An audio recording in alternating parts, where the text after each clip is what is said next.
One to one வந்து sir வந்து பொறுமையாக அடிப்படை என்னுடைய துவக்கத்திலேருந்து இன்றைய நிலை வரைக்கும் கேள்வியர் மூலயமாவே எல்லா தகவலையும் சேகரிச்சுக்கிட்டு நீங்கள் வந்து பிஸ்னஸில் எவ்வளோ சம்பாதிக்கிறீங்க அப்படிங்கிற ஒரு கேள்வி கேட்டப்ப எனக்கு பதில் சொல்ல பதில் இல்லை.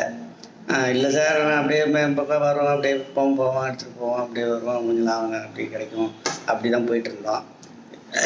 நீங்கள் வந்து இன்னு அவுட்டு எவ்வளோ இன்கம் வருது, எவ்வளோ செலவு பண்ணுறீங்க, அது எல்லாமே நீங்கள் நம்பரை மாற்றினீங்கன்னா மட்டும்தான் நீங்கள் வந்து அடுத்த லெவலுக்கு போக முடியும்.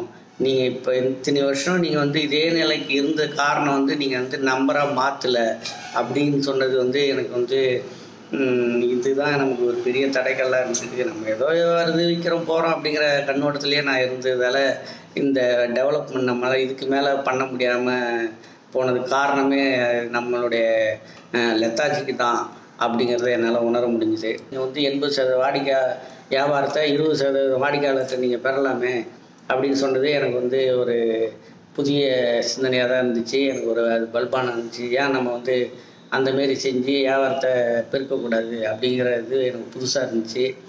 சாருடைய ஒன் டு ஒன்று ரொம்ப சிறப்பாக இருந்துச்சு.